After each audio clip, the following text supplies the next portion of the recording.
Bismillahirrahmanirrahim. Syekh Nawawi Al-Bantani di dalam karya beliau Muraqqil Ubudiyah menuliskan, wa'lam annal insana la yasta'zimu nafsahu illa wa huwa ya'taqidu anna laha sifatan min sifatil kamali diniyatan au duniyawiyatan. Ketahuilah olehmu, kata Syekh Nawawi Al-Bantani, sesungguhnya seorang insan la yasta'zimu nafsahu, tidak akan membesarkan dirinya, tidak akan merasa dirinya hebat, illa wahwa, kecuali ia mengiktikad, ia meyakini, annalaha, sesungguh ia memiliki sifatan min sifatil kamali, ia memiliki satu sifat daripada sifat-sifat yang sempurna, diniyatan, dibangsakan kepada agama adakala, atau duniawiyatan, atau dunianya.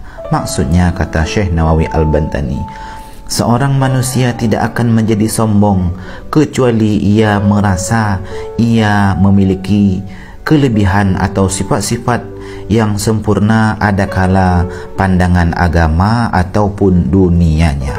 Oleh karena itu, kata Syekh Nawawi, fa asbabul kibri sab'atun, maka sebab-sebab kesombongan itu ada 7 perkara. Yang pertama, kata beliau, al-awwalu al-ilmu.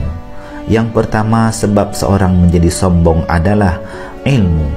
Di saat seorang telah memiliki ilmu, maka ia terkadang merasa ia lebih hebat dibanding dengan orang lain, sebagaimana pernah diisyarahkan oleh Nabi sallallahu alaihi wasallam, afatul ilmi al-khuyala, kebinasaan ilmu itu adalah kesombongan. Inilah sebab yang pertama orang terkadang menjadi sombong di ketika telah dianugerahkan ilmu oleh Allah Subhanahu wa taala.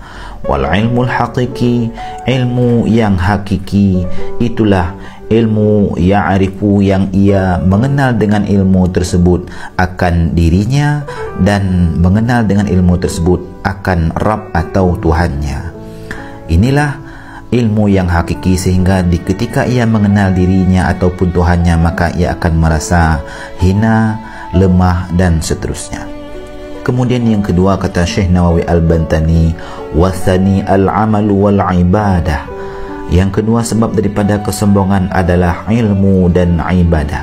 Di ketika seorang telah melakukan satu amal kebaikan ataupun ibadah, terkadang ia terjebak oleh perasaan ia merasa telah sempurna, ia telah merasa lebih hebat di sisi Rabb-nya. Padahal ini adalah salah satu daripada penyebab ia menjadi sombong, karena telah merasa lebih hebat dibandingkan dengan yang lainnya dikarenakan satu amal ataupun ibadah yang ia telah lakukan.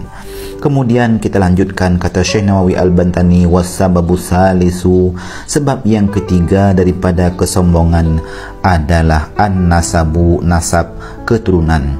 Di ketika seorang merasa ia berasal dari keturunan yang hebat, yang mulia, dari suku yang mulia, maka akan timbul perasaan bahwa ia lebih hebat daripada yang lainnya, sehingga falladilahu nasabun syarif, orang-orang yang berasal dari nasab yang sempurna, yastahqiru, biasanya merasa hina, man laisa lahu dzalikan nasab, merasa hina kepada mereka yang bukan senasab dengannya. Wa in kana arfa'a minhu amalan, wa in kana, dan sekalipun orang lain tersebut lebih tinggi dibanding daripadanya, apakah amal ataupun ilmunya, dikarenakan merasa ia berasal daripada nasab atau keturunan yang hebat.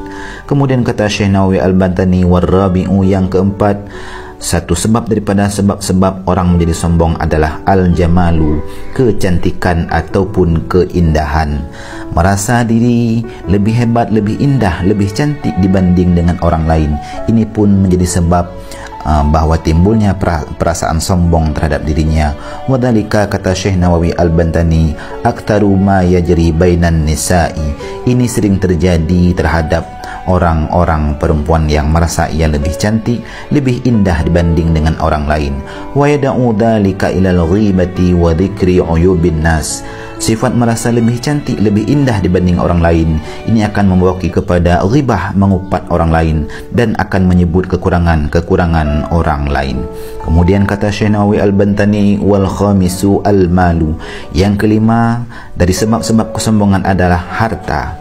Di saat orang memiliki harta yang lebih diberikan oleh Allah, di situ ia akan merasa ia lebih hebat dibandingkan dengan orang-orang lain.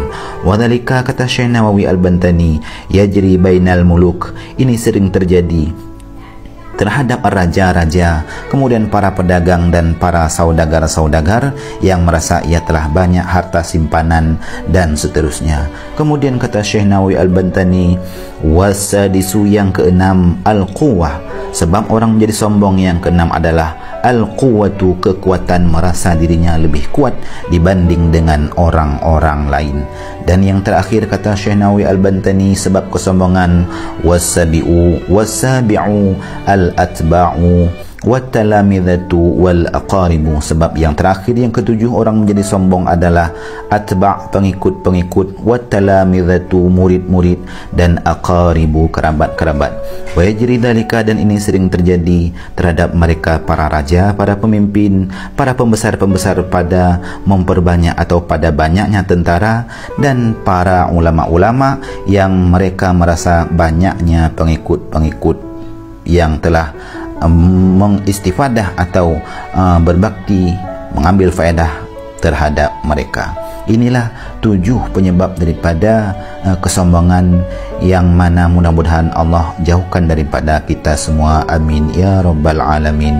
Mudah-mudahan ada manfaatnya. Wallahu a'lam bissawab.